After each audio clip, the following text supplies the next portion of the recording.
अस्सलाम वालेकुम dear students. आज के लेक्चर में हम law of conservation of momentum यानी मोमेंटम कंजर्वेशन का कानून जो है उसको डिस्कस करने जा रहे हैं। मोमेंटम कंजर्वेशन का कानून मतलब मोमेंटम के मुस्तकिल रहने का कानून।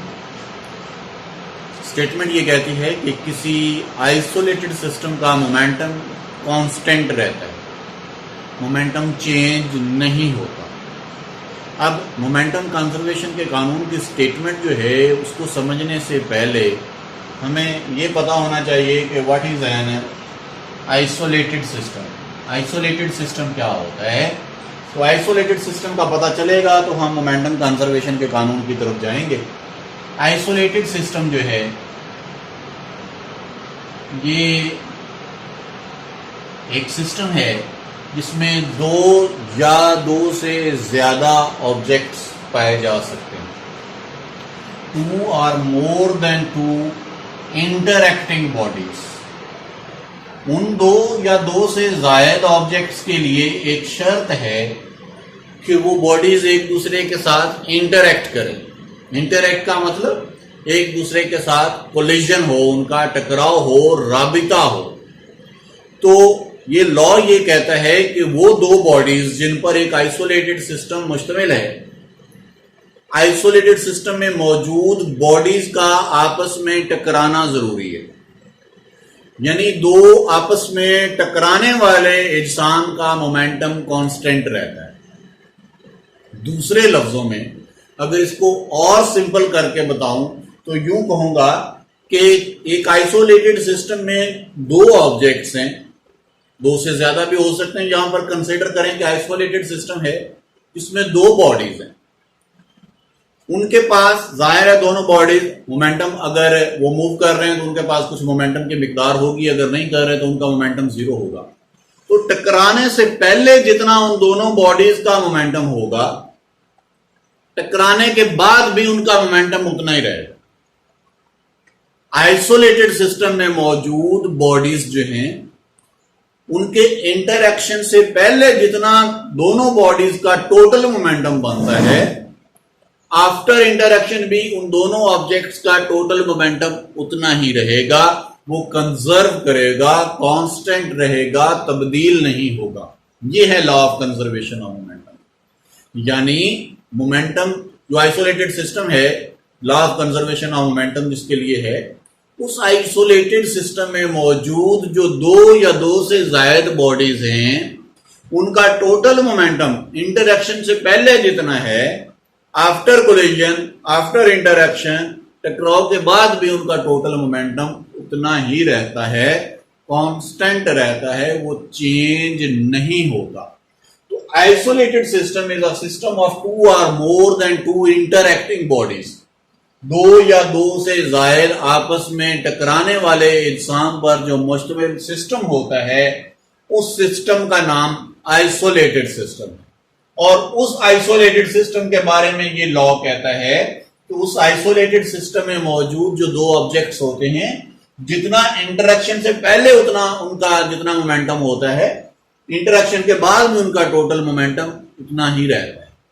अब इस स्टेटमेंट को एक्सप्लेन करने के लिए चार एग्जाम्पल्स जो हैं उसने इस आर्टिकल के अंदर उनको एक्सप्लेन किया हुआ है।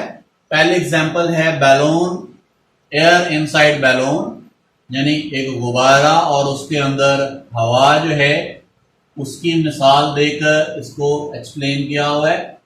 दूसरी जो एग्जाम्पल है दैट इज दो स्फीयर्स लिए हुए हैं, टू स्फीयर्स हैं, उनको एक्सप्लेन करके उनके लिए law of conservation of momentum जो है उसको एक्सप्लेन किया हुआ है।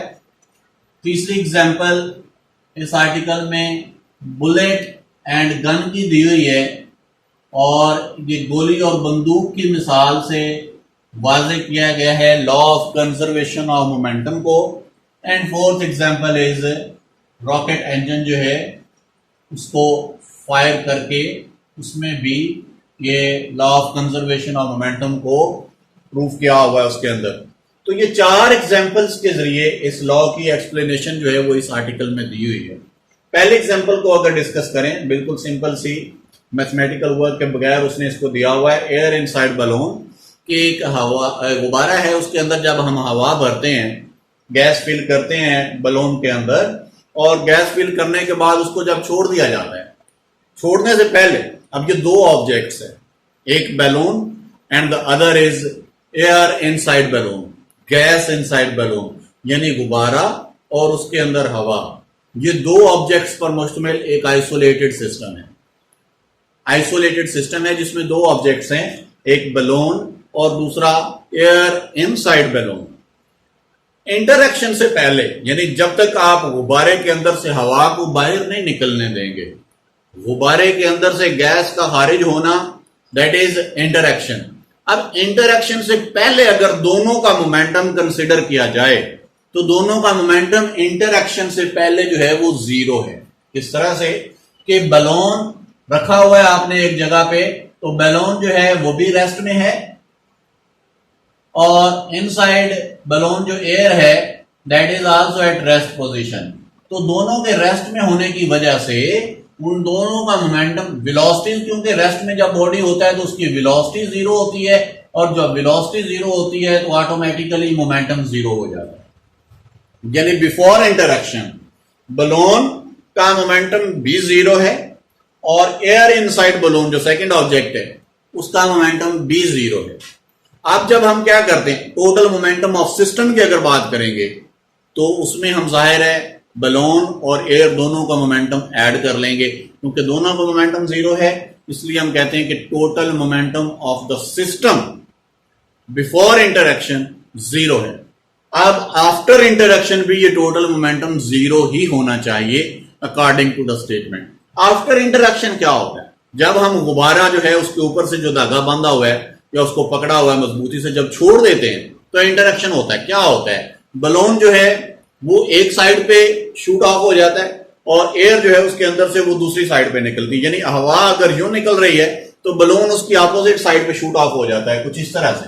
यानी ये अगर बैलून है तो बलून के अंदर से जब हम हवा को खारिज करते हैं तो ये एयर की डायरेक्शन होगी, और ये बलून के एस्केप आउट होने की डायरेक्शन होगी। यानी बलून और एयर जो है अपोजिट डायरेक्शन में शूट ऑफ हो जाते हैं।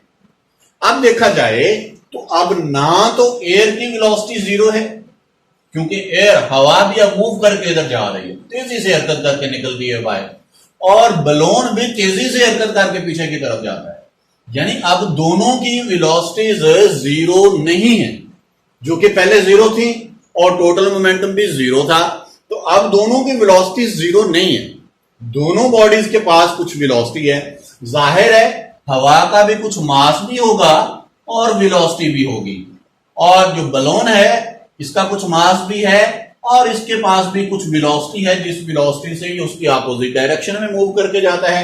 इसका मतलब है कि अब जो हवा है यानी गैस इनसाइड बलून जो है उसका मोमेंटम भी जीरो नहीं है, और बलून जो अपोजिट डायरेक्शन में जाता है उसका मोमेंटम भी जीरो नहीं है।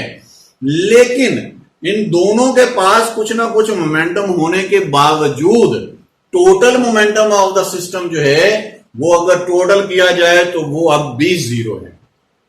वो किस तरह से, मेरे भाई बात यह है कि जब आप इसमें से हवा खारिज करते हैं बलून में से, उसके पास कुछ मोमेंटम है, हवा के पास जितना भी मोमेंटम है, याद रहे momentum is a vector quantity, जितना भी मोमेंटम है, मैं कहता हूं इसके पास 5 न्यूटन सेकंड या 5 किलोग्राम इंटू मीटर पर सेकंड ये मोमेंटम बनता है एयर के पास जब वो एक डायरेक्शन में मूव करती है।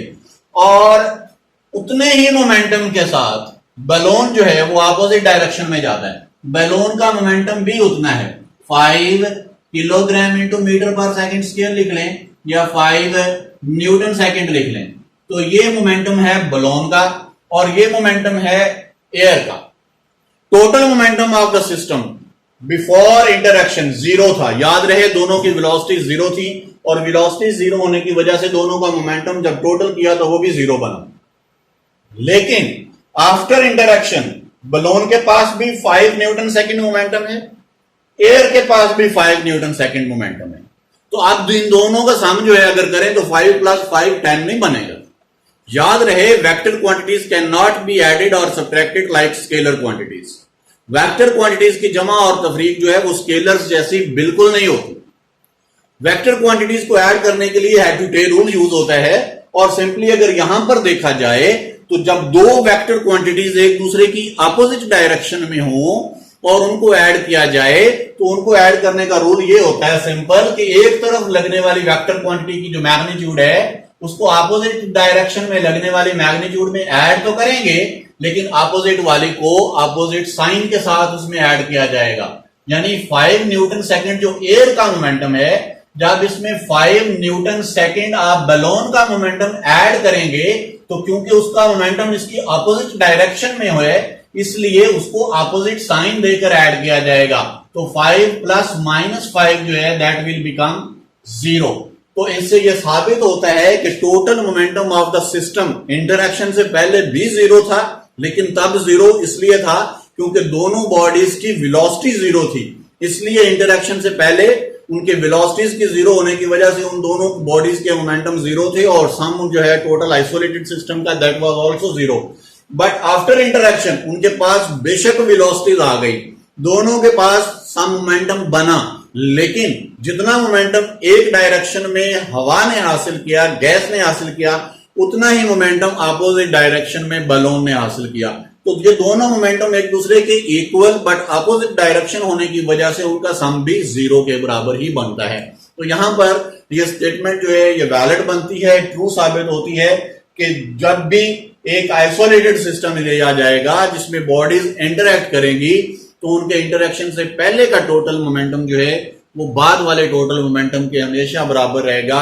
That will conserve, that will remain constant. Next examples इंशाल्लाह नेक्स्ट लेक्चर में डिस्कस करेंगे। ताकि तब तक के लिए अल्लाह हाफिज।